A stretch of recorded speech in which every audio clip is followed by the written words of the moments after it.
साथियों हम बात करते हैं maximum period for which the under trial prisoner could be detain. जिसके लिए प्रोटोकॉल है section 479 B N S S में सबसेक्शन 1 ये कहता है कि where a person has during the period of investigation inquiry और trial under B N S S of an offence under any law not being the offence for which the penalty is death or life imprisonment has been specified as one of the punishment under that law।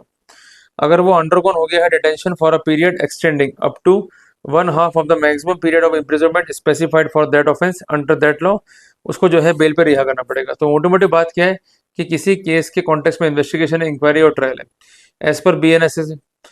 तो ऐसे scenario में अगर उस offence में जो penalty है वो death या इम्प्रिजनमेंट फॉर लाइफ नहीं है, ऐसे सिनेरियो में अगर वो चला गया है detention for a period which is half of the maximum period of imprisonment specified for that offence, तो एज पर लॉ जो है उसको बेल देनी पड़ेगी। पर यहाँ पर एक प्रोविजो भी है, वो क्या कहता है, provided that where such person is a first time offender, अगर फर्स्ट टाइम ऑफेंडर है who has never been convicted of any offence in the past और प्रीवियसली इसका जो है कन्विक्शन नहीं है, he shall be released on bond by the court if he has undergone detention for a period extending up to 1/3 of the maximum period of imprisonment specified for that offense under that law।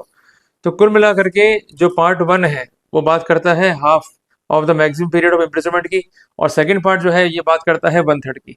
तो differentiate जो है हम कैसे करेंगे, जो proviso है उसका लाभ तभी मिलेगा कि जब फर्स्ट टाइम ऑफेंडर है आरोपी और प्रीवियसली जो है कन्विक्टेड नहीं है। अगर सेकंड टाइम ऑफेंडर है या प्रीवियसली कन्विक्टेड है then we have to follow the primary rule, that is rule number 1। Clear हो गया अपने को।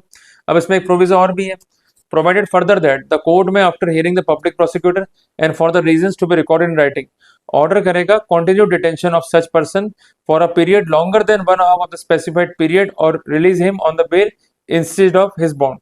तो कुल मिलाकर के इस तरह के आदेश को पारित करने से पहले पब्लिक प्रोसिक्यूटर को जो है सुनना होगा।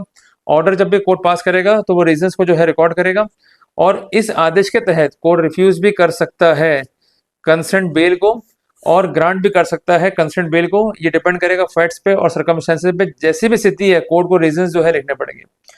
इसके आगे एक प्रोविजन और भी है, provided also that no such person shall in any case be detained during the period of investigation, inquiry और trial for more than maximum period of the imprisonment provided for the said offence under that law. तो कुल मिलाकर के जो maximum period है उस offence का अगर वो गुजर गया है इन्वेस्टिगेशन में या इंक्वायरी में या ट्रायल में, तो उससे बियॉन्ड जाकर उसको कन्फाइंड तो कर सकते ही नहीं है। उदाहरण के लिए मामला है PCED का, अधिकतम जो सजा है वो है 7 साल। अगर 7 साल से वो जेल में है इमीडिएटली जो है इसको बेल देनी पड़ेगी as per section 479 of BNSS। साथियों ऐसी अपडेट्स के लिए पेज को फॉलो, लाइक, सब्सक्राइब जरूर करें।